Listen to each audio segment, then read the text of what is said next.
Mono Rants at the Movies, a podcast where we rant about DC animated films. I'm one of your hosts and jack of all trades Mono, and she may be red, she may be named another word for evil, but seriously, she's not the bad guy. She's my co-host and master of none, Kira. Hello. That's it? Yeah. Doesn't sound very evil. Yeah. But yeah, today we are continuing with the DC animated films, and we are on to another member of the Justice League in Hal Jordan and Yay! Green Lantern First Flight. Yeah, I didn't know jack shit about Green Lantern. I was just like, okay, he's there and he has a thing. No, neither did I, but before we say anything else, we must also mention that this is Green Lantern First Flight, aka Intergalactic... Fucking training day. Yeah. Jesus Christ. Yeah, this is training day in space. It basically is training day in space. It really is. Like, all the way down to take the drugs. Like... Well, it's not Hal who has to take the No, drugs, but there is forced drug taking in this. Yeah, like, yeah, we were watching this going, this is training day. Well, training week, but yeah. Yeah.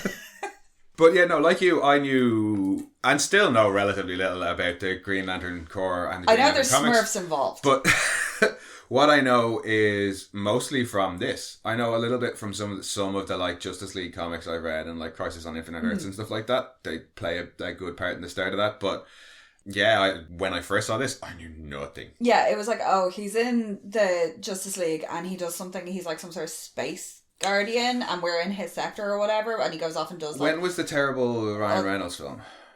Oh, yeah. I want to say that was like 2006 or something? Oh, I don't know when it was and I really don't want to think about it.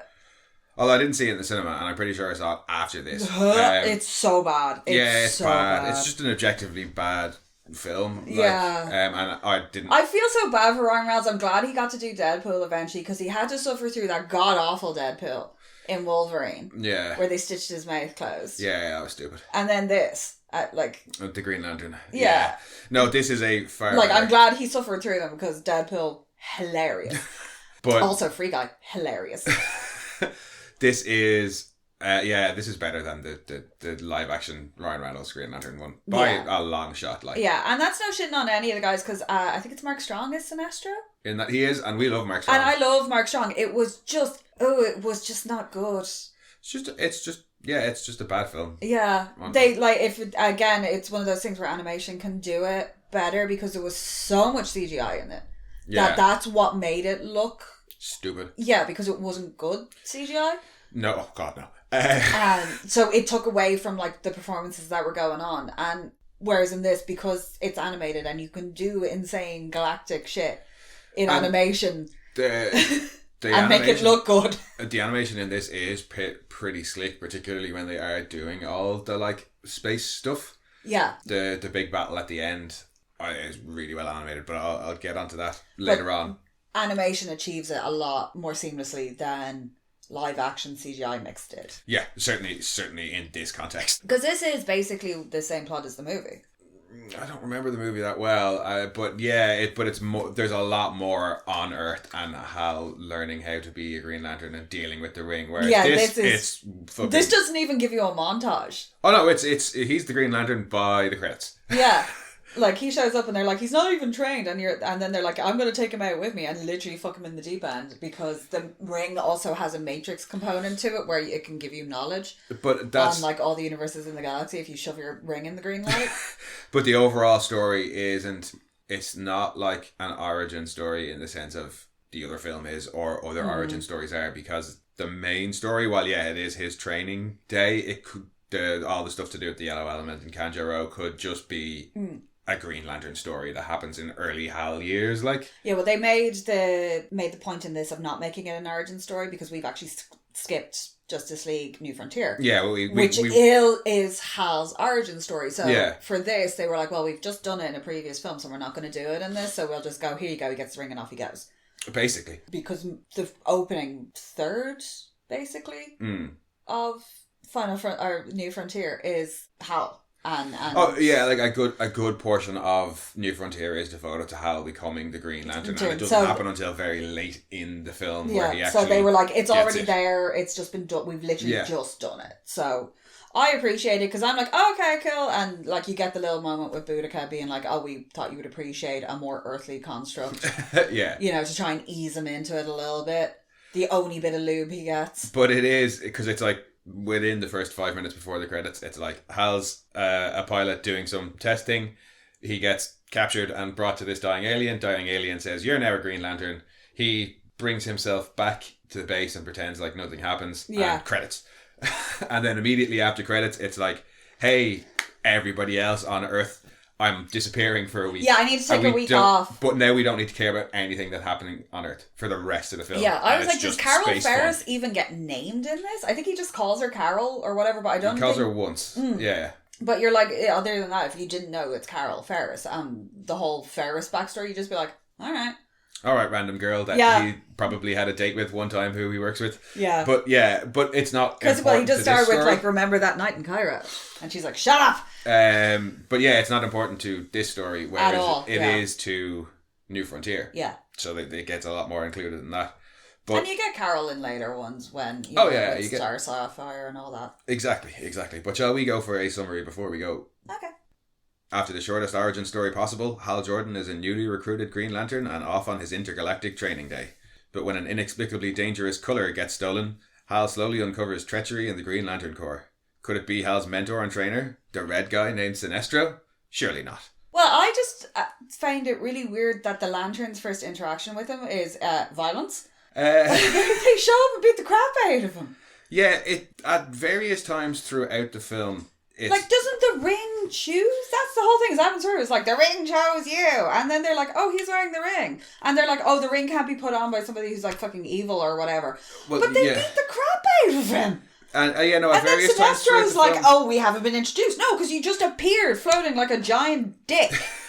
But just to that aggressiveness, it's like, well, does the ring choose or do the Guardians choose who gets the ring? Because at various times the Guardians say, like, you know, when they take the ring off them later on, they're like, we will choose a new Guardian. And then when there's a whole load of rings, they're like, oh, we will find new Guardians for these rings. Yeah, the and rings like, just... do you choose or the rings fucking choose? Yeah, because Kilowog is like, oh, the fucking that ring's not yours until whoever they are on Oa. The Guardians say so.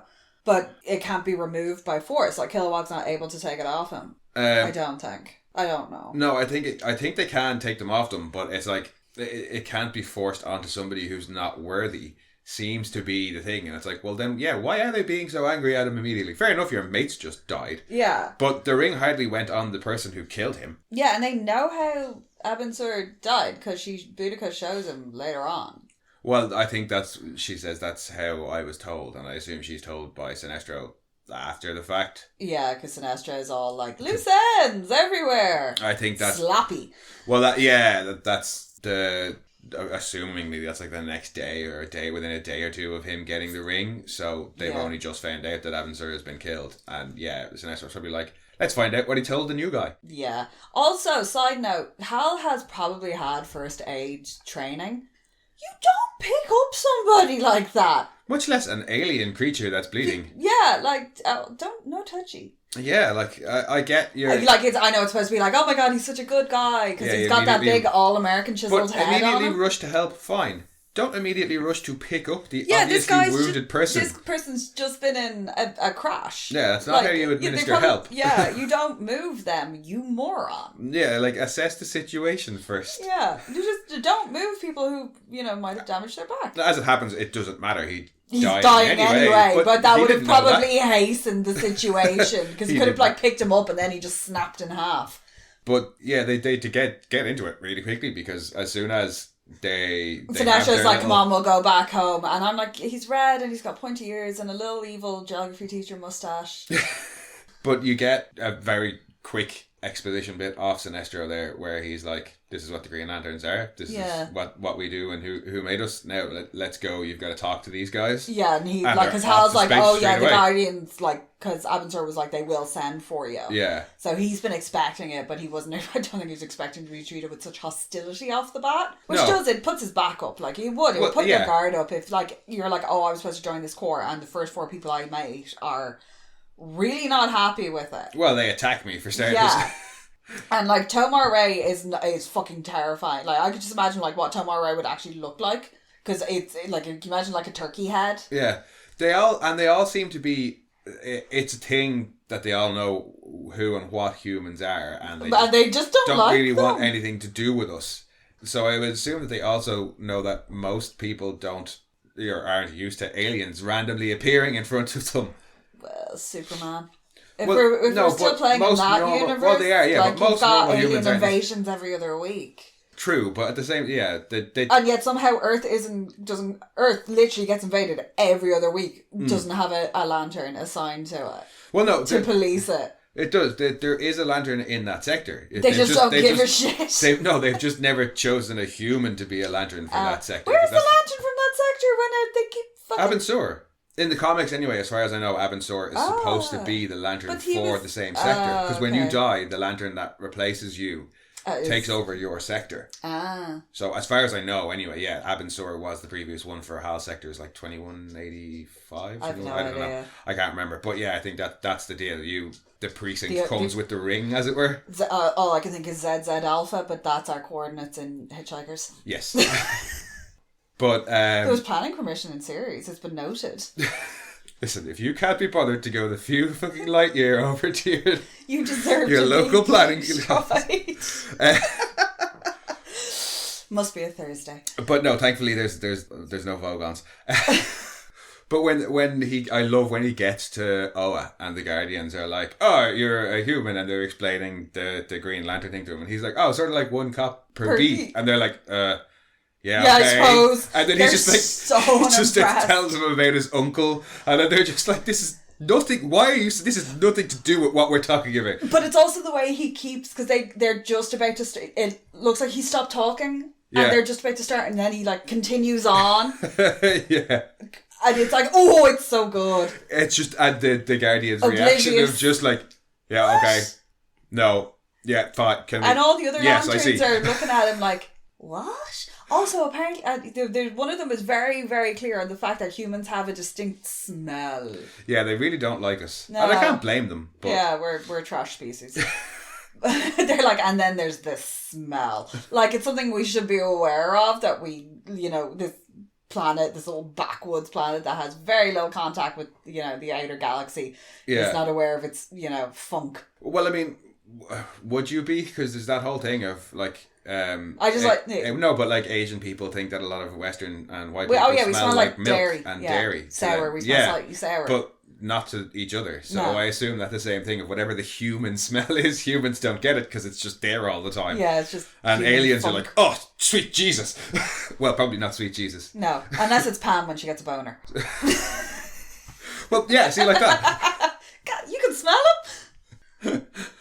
But yeah, after that, after his like interrupting on Oa with the Guardians, Sinestro like steps up and I was like, I'll take him under my wing, and that's when training day starts. Why Space did training they're day. like, oh, there's never been one and we've never trained one. And the big point that they keep mentioning, because Kilowog's like, I'm the trainer and I train everybody, and it's Michael Madsen, and I love it. Yeah, I forgot it was Michael Madsen as Kilowog. It's really fun. He does it really, really well, because Kilowog is so begrudging of any success to anybody. Yes, but particularly the trainee who he's not training. And he's like, humph, and like when they're talking about like how the lanterns all have to go under extensive training to master their rings, and Hal's like, I'm pretty sure I got the hang of it. And he's like, and Kilowog's in the corner going, got the hang of it, I'm the fucking trainer. Yeah. Because there's your one in the white with the blondie bowl cut, she's like a trainee lantern. She's like... Well, she's a trainee in Emerald Knights, the anthology one. She shows up as her first day. Yeah, you get some of their training sequences and things like that in that of actually like mastering the rings and the power and how it works. Yeah, they go into that more. He's just like, oh, I make shit. I just make silly shit. Yeah, like Hal makes some of the weirdest shit. Like, because all the rest of them just use the rings to like zap and move and just make glowy things and be like, they just use it like that. But Hal's like... Yeah, they'll use it as like a lasso if they need to hold something up. Or not even a lasso, just like, like a long clamp thing that... Yeah, like a rope. Or a clamp, or Hal's a fire over blast. Here making fucking mousetrap. Yeah, and fly swatters, and he's like stomping boots on things and baseball bats. Although I did appreciate it though later on when he's evacuating all those people out of the airplane and he uses the inflatable ramps like we would have, and I was like, oh, that's kind of sweet. Also, although as you pointed, he evacuates them out into the vacuum of space. Yeah, I was like, you better hope these people can survive out there. But yeah, Hal's constructs are all constructs and imaginative, but they're all also kind of gaggy. Insane. Well, when he flies as a back joke the as shuttle in the fucking picnic basket, like a Yogi Bear. Like that could. Now we do see one or two of the other lanterns. You see Sinestro use a net, and you see Kilowog use like a big fan thing at the end to save Hal. Yeah. But I think... But Kilowog then goes, hey, I got some chicks of my own. And he's been watching him think that's, using that. Because the big spring to stop the plane. Because there's like 3 of them pulling on a smaller jet trying to stop it. Whereas he uses the spring and actually uses like Earth physics. Well, not Earth physics, but his understanding of it to stop the bigger one, the bigger one by himself. He uses the power of imagination. He does. That's Hal's thing. Yeah, he's an original SpongeBob. But yeah, no, I like the start of the training day sequence, as it were, when they go off to the big green battery. Oh yeah, of course, they go to the green battery and he's like... Yeah, he's like explaining what they have to go and do, that they're going to go and hunt down the guy that killed... Abensor. I was going to say Kanjar Rowe, I was like, wrong character. No, that's the character who is responsible. Well, for killing him, yeah. And brings him up to the big green battery that's like, this is this. And you get the history of all of the wank. And it's there's a bit more Sinesposition. Sinsposition. Also, weird abs. Yes, they do. Well, you were like... It looks like a hot cross bun. Sinestro can have all the weird abs he wants. Yeah, Hal he's should an have alien. normal human abs. Yeah, not 4. And it's just, and they move, and it just is really distracting because all the alien physiques, you're like, oh, okay, and you expect him to look somewhat, if you're going to put them in. So I will say the aliens in this, particularly like a lot of the background aliens, if they're characters that have lines, they look fairly humanoid. Oh, some of the ones some in of the background background aliens are just crazy. I was there looking looking at them going, how do you work? Yeah. How do you, like, what? You have 3 tubes for a head. Yeah, it is. It's just mad shit. Like, that one's all arms. And yeah. The 2 arguing with the bouncer to get in. Yeah. I love the bouncer. There's something about that bouncer's big toothy head that just... and it real deadpan He looks stare. absolutely nothing like a ball that you would bounce off a wall, though, so I don't know what Sinestro's talking about he's there. bocce. Bully. Yeah. Yeah. Is a bully ball a thing? I have no idea. Maybe it is in that planet. Well, I know boulet is a time. We used to have a boulet rug at the back door. The knobbly one. Okay. That's boulet. But that's not a ball. No, but it's ball-ish. It's like nodding in a ball kind of... Yeah, I'm going to cut all this. You do know that. I know. No, that's when is it Labella's? When they go to Labella's. And you get the bouncer and he's like mean to the bouncer. He roughs him up a little bit, but nothing too harsh. And then you get inside and you meet Labella. And it gets a little bit fucking dark. It gets pretty dark, but you've already seen that with him because when they go to the big green battery thing before that, because you go and you just think about what sector you're going to, yeah, and it gives you the information. It downloads all the info into your head, and Hal's like obviously taking his time with it because he's like, oh, this is insane. Yeah, and Sinestro's like, fuck it, his brain will probably turn to mush, but we don't have time for this. Literally, like fucking slams him into the whole thing up to the elbow, like, and Hal is quite rightly screeching his brain off because I'm sure his head's melting. Well, we're not designed for this. After he falls away from it, Sinestro's all like impressed. He's like, Sinestro the last guy's antenna burnt off, and it's like you physically damaged the last person you did that to, and you're like, I want to see what it does to this guy. Well, he doesn't fall out of it. Sinestro's like, that's enough, and whips him backwards and throws him down some stairs. Yeah, he's like, just put him down, dude. Yeah, he's like, why are you punishing me? What did I do? But he follows that up with forced drug use. Yeah. With Labella to get the information. And it's like, that's not nice. Like, and Hal stands up to him and you can see the turn, like there's a little fist clenchy. He has a bit of an Arthur moment with the fist clench. And that comes back then after they do find and catch the guy who killed Abensur Kutch. I like Kutch, the weird squiddy dude. With his, like, laser bolts things. But fun. Yeah, no, he's a fun alien. Yeah, because Labella is Labella's just like really long and elongated and orange. And he's Drusilla. He's the least humanoid for any of the kind of like main because adversaries. the other guys are like insectoid because they do have wings, they just don't use them. They don't use them often, yeah. When they first use the wings, they float in the air for a good couple of seconds before they extend the wings. And then they don't start flapping them for another few seconds. So they're jet propelled. Yeah, I think the wings are just for aerodynamics as opposed to actual lift. The Kutch chase is fun, but then after that, that's when Sinestro is like, don't you ever do that again. You made me look weak in front of them. You made me think. That's when he has his I am the law. He basically has that rant where he's like, they hit, I hit harder. You know, they do this, I do this. And it's like, Okay. Yeah. So you're just nuts. Yeah, and then he goes on his little rant about the Guardians. Yeah, he goes on his first proper rant about the Guardians. And how they know nothing and they're not out here on the front lines every day and they're outdated, and you can see the wheels turning in Hal's head where he's like, you actually, like, he didn't like them prior to that. Like, you could see Sinestro wasn't a fan of them from the get-go, but you're like, this is like actual hatred. This isn't just disdain for ineffectual leaders. No, this is actual hatred verging on planning a coup. Yeah. Because he mentions a new order and he says to Hal something along the lines of, we don't have, or we won't have time for that kind of,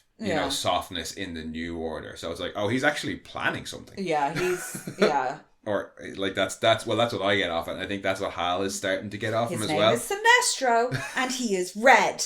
Yep. Like, he is a red flag. Yeah. Like, he is a red and he flag. has a geography teacher mustache. That's like the only thing that could have made him more evil is a Sparks mustache. Like, aside from, like, horns. Well, yeah, he's got the hairline for it. I'm surprised they don't give him horns. I'm surprised when he goes all, when he has his lovely little suit change that he doesn't get them. When he's got the yellow suit. Yeah, he doesn't get them then to match his pointy ears. Well, he had that last week. Oh, yeah, with the horn. With Ares growing the horn. Yeah, looking like an Omni demon. But... or an Omi. He did look kind of Omni. Yeah, didn't he? Whereas, it was the hair. It's that kind of Maddie mullet hair that was like, oh yeah, that's very Asian demon. Yeah, whereas Sinestro just looks obviously evil. Yeah, Sinestro looks like a cartoon devil minus like the tail and the horns. Like, you know what way it's gonna go. Yeah. You know what way it's gonna go. You're like, he's red and his name is fucking Sinestro. No, that said, they do have fun with him. Yeah. Like, it's... he's Gerber very... Yeah, Victor him. Gerber and him and Kurtwood... Kurtwood Smith. Together. As Kanjaro. Yeah, their interplay is actually really fun. Kurtwood Smith is somewhere in between Red and... the bad guy from RoboCop. Yeah, he's kind of like in the sweet spot there. The evilness, like, he's this close to threatening to put his foot up somebody's ass. It's the evilness of the RoboCop villain. And with the testiness and I'm fed up of your shit of Red from that 70s show. He's like, I'm surrounded by morons. That's where Kanjaro is. And I love it. I'm here for it. Kanjaro he's very, very fun in this. And it just, everything, like, they're like, oh, the lanterns are here. And he's like, then why are you still sitting there? Like, what's wrong with you? Why are you doing when this? They're like, oh, well, how do we avoid the lanterns? He's like, use your fucking invisibility cloaks, you idiots. Yeah, use like, your why do you think we have he them? just walks off and he's so exasperated by all of them all the time.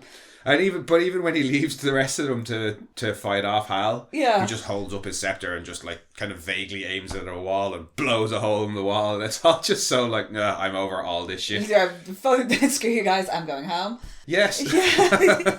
He's just like, whatever, I'm out of here, I have my scepter, fuck you. But when he's trying to contact Sinestro mentally, and he's like, Sinestro, where the fuck are you? It's like, I know you're here, goddammit. Fucking answer the phone. That's when he answer the headphone. That's when he gets all sassy. Yeah. And is like, what do you want? Daily fucking updates, like. Yeah. But no, after they catch Kutch and Sinestro has his rant is when they kind of go back to some Green Lantern base, and Boudica gives Hal the backstory. It's like, one of like the outposts, and he's trying to have dinner, and dinner looks toxic. Yeah, he doesn't look impressed. I wouldn't be eating that.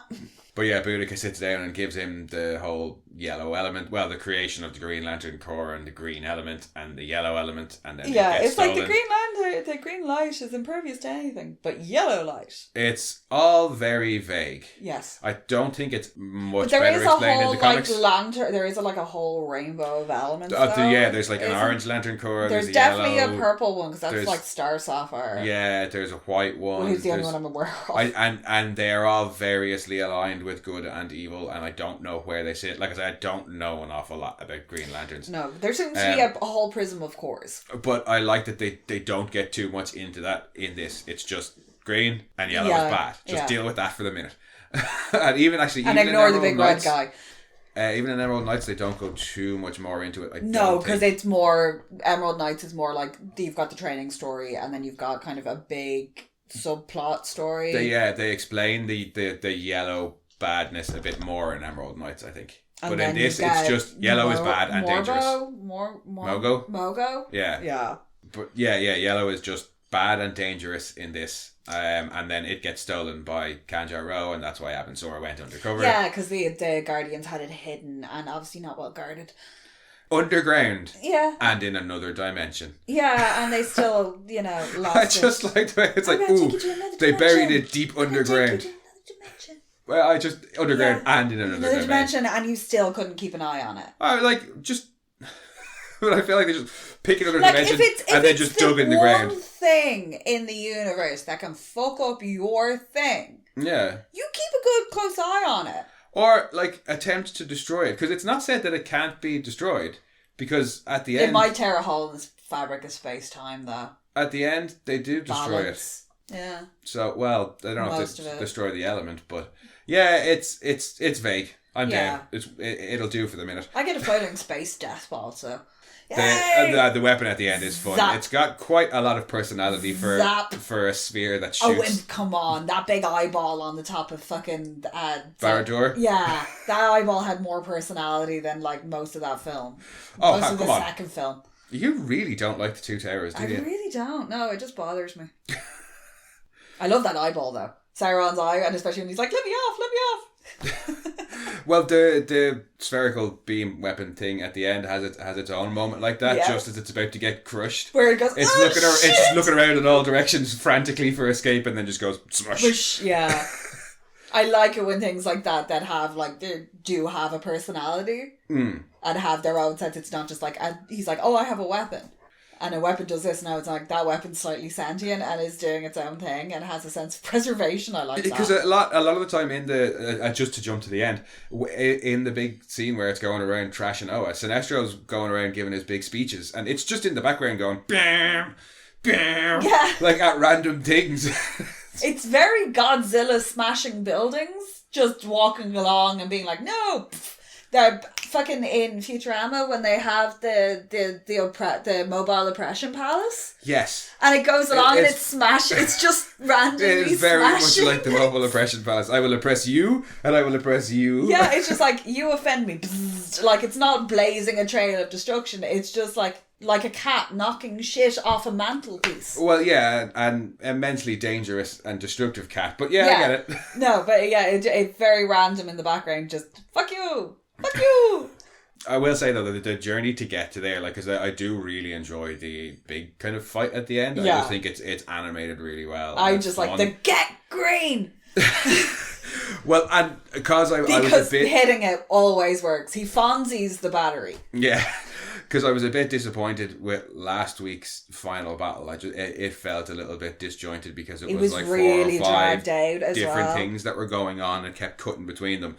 The end battle in this is much more coherent, I think. And the end battle in this felt very final. Well, for lack of a better word, because you've got all the rings coming. Yeah, and that ring fall is, I was like, number one, that's very quick. Obviously, the rings are using some sort of wormholes because it's immediate. And they're like, oh my god, all the lanterns in space. It builds towards it really nicely as well. But there's such a finality to it. It's like if they don't win, they are gone. Oh yeah, it didn't really feel like that last week. Yeah, because you kind of felt like if she had gotten to where she's trying to, that the gods would have stepped in at some point, the rest of the gods. Yeah, or even just because these films are that bit shorter, if you don't have the pacing 100% bang on, it felt. I think the end battle in Wonder Woman just felt like it was a little bit too soon. So I was like, oh, we're already at the final battle. He's literally just gotten out of Hades. Whereas in this, it's a slow build from him becoming a Green Lantern to getting trained by Sinestro,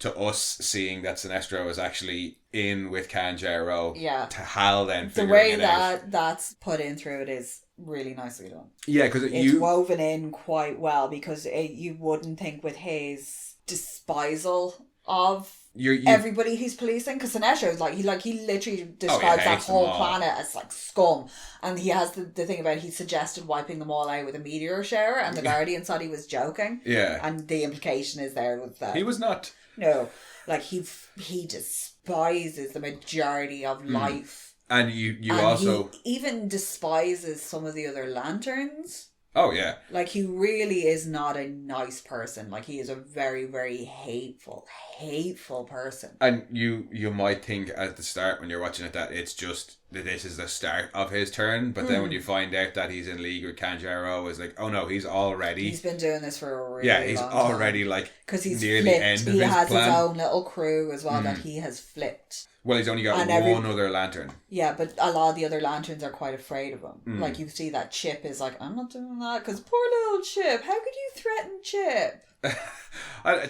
Chip, I find it kind of annoying. I know, I like Chip. I like his little pants.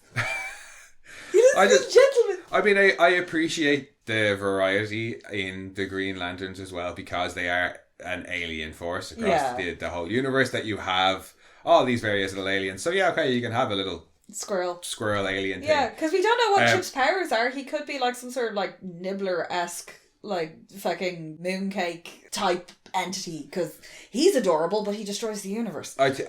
I think Chip shows up in Emerald Knights as well. Yeah. And I think you get a bit more Chip, and he's less annoying in that, I think. I don't know, I just find him a bit annoying. Yeah, you tend to get him quite a bit with Kilowog. Yeah, it's like they're almost like a training. Yeah, it's like they put him in as kind of a comic reliefy type character, but he's not funny enough or in it enough to be comic relief. Yeah, he's almost the Rocket Raccoon type character of the Guardians of the Galaxy. Yeah, I wonder actually, is there any sort of correlation between? Probably, because they did enjoy one-upping each other off. They love ripping each other off. Yeah. Yeah. Well, come on, Shazam. He's Shazam now. Yeah. Oh, but that was actually DC being fairly magnanimous about it. They were like, you know what, you can just have it from now on. We're just going to call the comics Shazam. Yeah. But yeah, I wonder, is there a Chip Rocket Raccoon correlation? I would not be surprised. I also was very happy to see that ball guy, the dude who's literally a ball with arms and legs sticking out of it. He's kind of like... He's weird and he freaks me out a bit, but... He's like Fat Human Mendoza. Yeah! He's like Fat Dog Mendoza if he was a human. I'm like, how does your planet work? Yeah, I want to see your society. That's the thing I enjoy about this, is because I don't think they with Emerald think Knights, because you get deeply. Some of the other planets, and I'm like, man, I want to see how you go upstairs. Like, well, when they're lanterns everywhere. See, when they're lanterns, it doesn't have to matter. They just float around the place. No, that's why I want to see your home planet, dude. Because I am intrigued by how you work. I don't think they think about it that deeply when they're animating them. To be honest with you, but that's the thing I enjoy about it. Don't you see him in Zack Snyder's Justice League? You know, in the flashbacks to... Yeah, I'm pretty sure he's in those. To Darkseid first coming to... Yeah, you see him in the background being all... Ah. But yeah, he's fun. He doesn't have any lines, and I think he gets wiped out by the weapon when it like initial phase. Yeah. The weaponers are great fun as well, actually. Yeah, I love the drawing out, the milking of the final warning.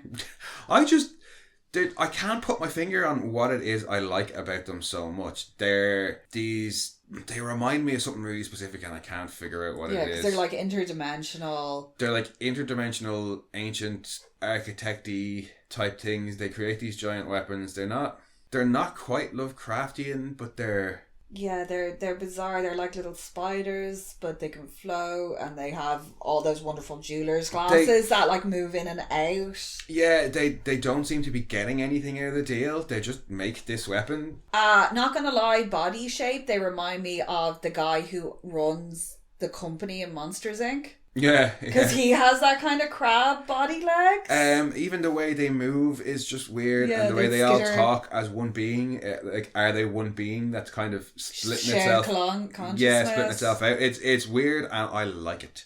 And I think it's Rob Paulson again. Yeah, no, the absolute milking of the warning though is everything. It is a perfect weapon. And the most complete and destructive in your universe. When you're trying to make up a word count. Exception, one fatal flaw. And he's like, what is it? Fucking tell me. And they're disappearing as they're getting the bits of the warning. And there's one left. I do like the final warning to Sinestro. And he's like, what is it? It's like the same flaw as every weapon. It's user. Yeah. And I like it because it's that little bit of, maybe I shouldn't. Do you see a little flicker of doubt and hesitation in him that he's not quite as cocky as maybe he should be? Because, he's thinking, I have this perfect plan, I have this perfect weapon, and here are these perfect weaponers saying, well, there's no such thing as a perfect weapon. Or there is until it's used. But I do, I do have issues with their customer service, because they're like, because he shows up and he's like, I'm here to collect it. And they're like, not for you. And then like 2 seconds later, they're like, oh, he's late to collect it. Here you go. It's now yours. Yeah, the you can have it. Forfeiture. Yeah, literally, like, it's like if you weren't there on the dot to get it. Also, I just like when he shows up and just starts shouting at them. Yeah, he shows up and is shouting at them, and the weapon is just like doing its thing, completely ignoring him, and then sends out this giant bomb thing, and then brings the giant bomb thing back to him, and it's just like, oh, what were you saying? Like, I've done, like, the weapon is complete. They just seem so above everything else as well. Yeah. It's like, I'm here to do this thing. You are, but like, they treat Sinestro as like an ant almost. It's just, I like the Weaponers. Yeah, they're there's cool. there's some sort of interdimensional fucking hyper intelligent collective. Yeah, and they're kind of like the mice in Hitchhiker's Guide to the Galaxy. Yeah. Only the mice get Earth built for them so they can figure it out. Out the meaning of life, the universe. So yeah, they're kind of like a mixture of the mice and the Magrathians. Yeah, they kind of are, because they're building. They do build shit. Yeah. The Magrathians are planet makers. I must look them up, actually. I must look them up and see if they're a thing in the comics, because I'd like to get more info on the Weaponers. They are cool. Yeah, I wonder if they suck matter through a portal, because that's how they create planets. In Magrathea. It's in a pocket of, like, outside space-time. Yeah, because you go inside the planet and it's a big hyperloop thing, yeah. If you've never read Hitchhiker's Guide to the Galaxy, go read it. Oh yeah, fantastic book. Don't watch series of books. Watch the BBC series. The film's not terrible. The film's not terrible. It's just not as good. There are far better versions of the Hitchhiker's Galaxy out there, Hitchhiker's Guide out there. Oh, we forgot, or I haven't forgot, I just haven't mentioned that other really dark bit when Kanjuro gets brought back from the dead. Oh! It's fucking dark. Cooch being fucking tortured. Yeah, to death. To death. He's like, fries his brain out. Then he brings Kanjuro back from the dead to torture him a bit and find out where the Weaponers are. And yeah, it's just like, he's like, oh, I know it's cold. He's like, so cold, yeah, because you're and he's like, yeah, because you're dead. And yeah, and even just the way he's like, oh, I'm just reconnecting synapses, and yeah, Kanjuro don't mind me, I'm just poking about in your brain. Yeah, Kanjuro doesn't even seem to have full faculty. He's just like, what? We're dead? Who? What? With the Weaponers on guard or whatever, yeah. And then he's like, let's just sit you up and get a better view of where it is, and you see the big hole in his chest. Yeah. It's and dark. He uses the scepter to show, like, to star map it. Yeah, it's pretty dark. And then actually that follows, that's where, after that is when Sinestro gets exposed and you find out that Boudica's on his side. And even Boudica's death is pretty fucking dark as well. That's nasty. I do like the smoke clear. And you're like, oh shit. She's right there. And then, oh shit. And then the indignity of it all with the slow slide and plop. But yeah, that's a pretty bleak death for her as well. There's blood in this one. Can we point that one out? Whereas, well, see, there's a lot, that was the thing. There's a lot more death in Wonder Woman, but they don't use blood because it's all beheading and stuff like that. There's a lot more blood in this one. There is blood and stuff in this one, but there's a lot less death. They only really use it for Boudica and for Kanjuro, and for Abensor as well. Yeah, because Abensor is like, I'm dying, but I think his blood is purple. Yeah. That's Alien's blood is fine. GTA taught us that. If you turn it to green, you can get away with it. Yeah. Gooey, ridiculous blood is fine. Don't have any of that red, realistic blood. Nope. But they're aliens, so it's still realistic. Yeah. Well, you know what I mean. Realistic to them. But we've kind of just jumped around the film in general. It's training day in space. That's basically it. It's really fun. Yeah, because of that. You've got Hal is your classic good guy. He's got, he has a really strong sense of right and wrong. You get that when he steps in at Labella's, because he's like, this is you're going too far. Yeah, he understands the need to be rough military. Sometimes. He's military. He understands that side of things, but he also understands that there's a line. Yeah. And Sinestro's trying to kind of judge him, because you get that when Boudica's like, oh, you took out thingy by yourself. Yeah. And then later on you find out she was like rummaging around in your head to find out, because Sinestro was trying to see if he could turn you. Yeah.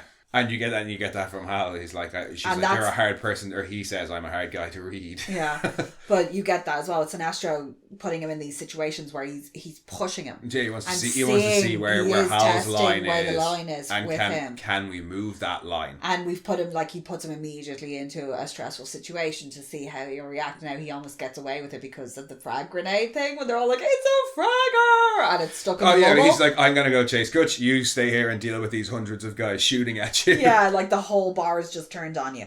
It's the classic good versus evil, and where do you stand? Yeah, but I like that they play with it, and that Hal does seem to see some of Sinestro's point of, the Guardians are perhaps a little bit blinded to certain things and not very effective, but they're complacent in their system and that it works and everyone's doing their whole thing and they're blind to the disillusionment. Yeah.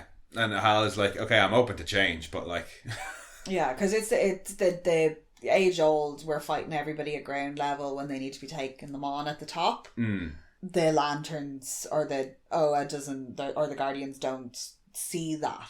Well, you get that a bit when they're chastising Sinestro for taking it too far with Kutch. They're like, we stand for an ideal. Yeah. There's no point in stepping all over that to complete a goal, you know? Like, we need to stay the ideal. And I think Hal understands that can be more important than just getting the job done, regardless of how you get the job done. You do get that really, like, that does come across really well in the film. I think one of the things that I really like about it, as I like about most of these, is the voice casting's great again. Because Christopher Maloney as Hal Jordan, and he does they a great Hal Jordan. They did him dirty, because what is Christopher Maloney known for apart from his dulcet tones? His fat ass.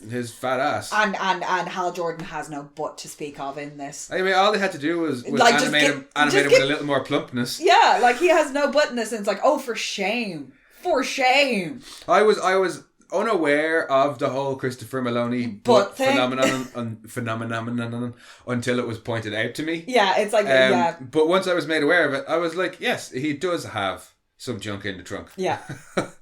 But I still. It's really funny because Hal is very barrely. He's like the big, like he's wider than Sinestro. Like he's got a big chest and a big frame, and then itty bitty waist and little skinny legs. Kilowog is so massive. I love Kilowog. No, I do. He's great, and he looks fine most of the time. When he's made to apologize, and he's like, "I'm sorry, I did it." I'm sorry. It's just the way it's so little kid being scolded. It's like he's been dragged up and told to apologize. There's one bit at the end that gets me, and it's just every time we watch it. You know, at the very end when Hal's leading them in their recitation, darkest day, their dib, we're good scouts thing. I can never remember. Why did I just say in darkest day? That's not even it. It is in darkest day and blackest night. No evil shall escape my sight. Oh, is it? Yeah. All he has to do, he's like, I only learned it this morning, and then all he has to do is he says the first line, and then everybody joins in. No, when they all have their arms up in the air, and they cut to Kilowog, and you see he's got his giant fucking barrel arms in the air, and your the bowl cut one is like right in front of him, and there's no way that when he brings his arm down he is going to absolutely annihilate her with his elbow. It's just he's giant. His arm is like 4 times the size of her. Oh, thank you. It's every concert I've ever been to where I've been in the pit, I've gotten elbowed in the head. Watch that the next time that you're is legit, because he's going to flatten her when he brings his arm down. I'm only 5'4", so I get elbowed in the head a lot at gigs, and I tend to go to a lot of metal gigs. Yeah. So a lot of head elbowing. I understand why Chip flies around all the time. Yeah. Fucking safety. He's going to get stood on. Fucking safety. But yeah, no, the voice acting, you've got Michael Madsen as Kilowog, which I completely forgot. I really enjoy him. It's so deadpan. He doesn't want to be there. He kind of hates everybody. Unless there's that tray of food, and there was way more food on that tray than that tray was very flat. Yeah, he should have gotten through that tray and won but he's at it for quite a while. Because he's very lovable, grouchy. Well, he doesn't want to he doesn't want people to think he's a nice guy, but he is. And he's like, no, I'm the trainer. I'm the big angry. That's what wins. I think that's what wins him over on Hal at the end. It's not the fact that Hal saves his life once or twice before the final. Yeah. It's not that Hal saves his life in the finale. It's not that Hal saves them all by winning the day. It's that Hal gives them food. Yeah, Hal is like, you can have my lunch. Yeah, that's fine. Yeah. No, Kilowog is the grumpy uncle. Oh yeah, everybody's got that grumpy uncle that's like, don't go near him, but the second you hand him a baby, he melts. You always have in that kind of group dynamic. There's always a big gruff one. You know, who's a teddy bear. It's a Ben Grimm. It's a Teal'c. It's a Rona Dex. There's so many of them. You know what I mean? But Michael Madsen does it well. He doesn't get an awful lot in this, but we do get more of him in Emerald Knights. Yeah, there's a lot more Kilowog in Emerald Knights. And he really suits it. He really, really suits the character. But Christopher Maloney and Vincent Gerber are Vincent or Victor? Victor? I can't remember. Victor. Both great as their respective roles. And it's mostly just the two of them for a lot with of the film. Sinestro as well, it'd be very easy to ham the shit out of it when he's giving his big dramatic speeches. No, and I think he doesn't. He pulls it back. It's restrained. I think his performance as Sinestro is fucking You great. believe it. He's not. Oh, you believe it all. Yeah, you believe it. It's not a big campy fucking. It's not Ares being like, I'm struggling. Yes, not over the top air. And like Alfred Molina was great. Oh yeah, no, but it suited the tone of that film. This is more.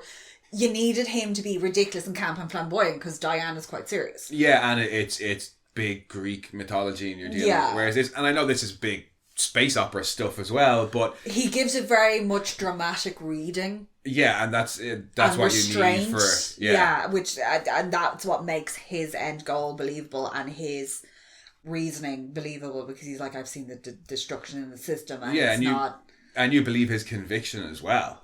Because he's been trying to do this under the radar as opposed to Ares who's like, I'm back, big smash! And particularly when he realises he's found out, when he's expecting Boudica to come and join him and instead a bunch of Green Lanterns show up. And he's like, fair enough, I started on my own, I'll continue that way. Yeah. And he just annihilates the Green Lanterns that show up. Like, he has no fucks left to give. So yeah, no, I really, really like his performance. Anything else that we particularly like about it? I do like at the end when he's like, yeah, I gotta go see you, bye. I gotta check in I have another job, like I have a whole other life to deal with. Yeah, I gotta go deal with that and have a secret identity. Because the rest of them, like, because the Lantern Corps is known throughout the rest of the universe, they can all just be like, I'm off to be a Lantern, bye. Yeah. And he's like, no, I gotta, still go and be a test pilot. Yeah, I gotta have a job. And police my secret identity. Yeah. One thing we haven't talked about much thus far, actually, but is pretty good in all of them, the music. The music slaps. Like, The they don't score need is to go great. that hard, and they do. Particularly starting with, like, Doomsday was fine. Gotham Knight was okay. But particularly starting with Wonder Woman and this. Yeah, and the then opening. From here on out. We're over the opening animations, because the opening sequence of, not the sequence, but all the credits on this. Yeah, the opening and credits. the animation that's going on behind it is gorgeous. With Oh, all like planets exploding and comets and all in the green trailing. Animation with this big orchestral score over it.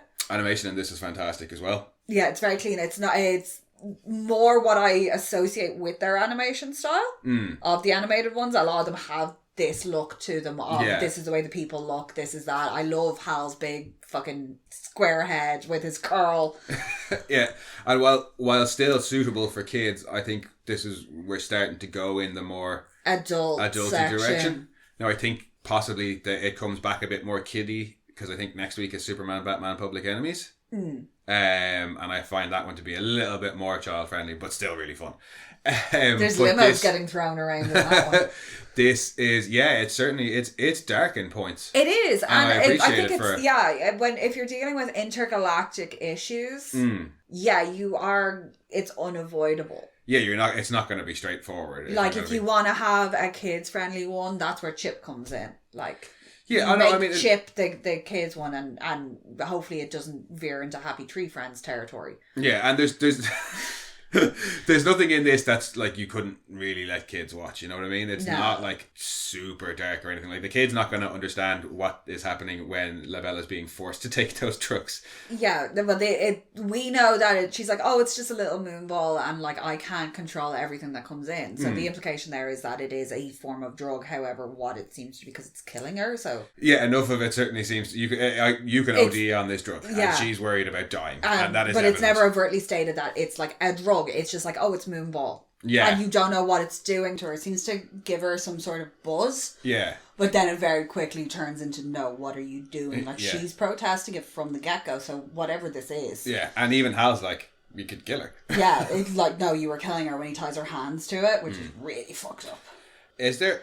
I don't think there is anything I don't like about this, to be honest with you. I actually really enjoy this. Yeah, no, it's surprisingly enjoyable, especially if your only interaction with Green Lantern had been that god-awful film. Yeah, or in the Justice League cartoons or stuff like that. For me, this was a great introduction to Green Lantern. And who and the Hal world of Green Lantern. And I was aware of Hal a bit more. No, but Hal's actual, like, where this is Hal's line. This is what he stands for. This is very definitively who he is. Yeah. Where he's, like, we do get some grey areas later on to do with other things, but on the whole, he believes in the good in people and in protecting people and standing up and doing the right thing, regardless of who that person is. And I think he believes in the goodness of everybody. I really like what they do with Hal in New Frontier as well. The whole Korea non-violence thing. Hal can be a really, really interesting character, and you start to see it in this as well. Hal does seem to have an aversion to violence. He seems to try and want to diffuse situations ahead of going that step. It's not pacifist, not the right word, you know what I mean? But yeah, he very much he's very non-combative. Yeah, well, to violence. A degree. Yeah, violence isn't the answer. You know what I mean? I think that's why he is going to always side with the Guardians rather than Sinestro. Yeah, is because he realizes that it's not a might makes right or a means justifies the end kind of thing. It has to be about everybody working together and making the justice for everybody and making the best of everything. But yeah, no, it's a really fun film. It's a really good introduction to the world of Green Lantern. Characters are great. Voice acting is great. Animation is fun. Music is fantastic. And there's very little I don't like about it. No, the Guardians themselves annoy me, but that's just because I'm like, I think you are supposed to find them a bit pompous. Yeah. Because they do need to learn a lesson. Because there's things that they do later on in the film and you're like, well, why didn't you do that earlier? What the fuck is wrong with you? Like, they're kind of so used to hiding behind the lanterns that you see them getting shook up. But they kind of grow on you. Oh yeah, they do, and I think that you're supposed to find them pompous at the start, and then they're incredibly dismissive. They are supposed to learn a lesson of kind of humility. We're not as great as we think we are, and not as incorruptible as we think we are. But that comes across really well as well. Yeah, they pack a lot into quite a short film. They do, yeah, because this is about the same length as any of the other ones, and yeah, there's a lot goes on in this one, and none of it feels rushed either. No, and everybody kind of does get a bit of a moment. Because you get introduced to almost all the main Lantern Corps that you come across within the animated universe get named in this. Yeah, a good few of them die off as well. Yeah. But it's because Tomar Ray is one of the big ones. Yeah. He gets killed. Yeah. But this is just kind of a one and done in terms of continuity, I think. Yeah, because you do get them back again later on. Yeah, when in Emerald Knights, Sinestro was back in the Green Lantern Corps again. And you're like, but never mind, different continuity. Yeah. But I think that about wraps it up for Green Lantern First Flight, aka Space Training Day. It is. Seriously, just look at them both and tell us we're wrong, because we're not. But we will be back next week with Superman, Batman, Public Enemies. Pretty sure that's the next one. It is, yeah. No, I had a quick look there, so that's what's up next. Yay! So President Lex. President Lex! President Lex. Sorry, President Lex is... Yeah, and giant courtyard battle of superheroes and supervillains. With some amazing scheduling. We will talk about that next week. Yeah. We will definitely talk about the scheduling of that conflict. This is the one that makes me want to see President Lex versus President Nixon in their mech suits. Well, you mean Futurama's President Nixon? Yeah. Nixon wins. Not real world Nixon. No, generally if I'm referring to Nixon, it's either it's Futurama Nixon. Yeah, it's Headless Nixon and the headless body of Spyro Agnew. But yeah, no, that's what we've got up next week. Thank you for joining us this week, guys. And if you want, you can head back and listen to some of our previous episodes or our other podcast. Or you can come and chat with us on Twitter at RantsMono, on Instagram at monorants_the_boys. Or you can send your own rants to monorantspodcast@gmail.com. And we'll chat next week. Bye-bye. We are Science Fiction Remnant. This is the Funny Science Fiction Podcast. We are the Caribbean Science Fiction Network. We are Monorants. We are One Accord Level 2 Podcast. This is Jesse from Sudden But Inevitable and Open Pike Night. This is Sci-Fi.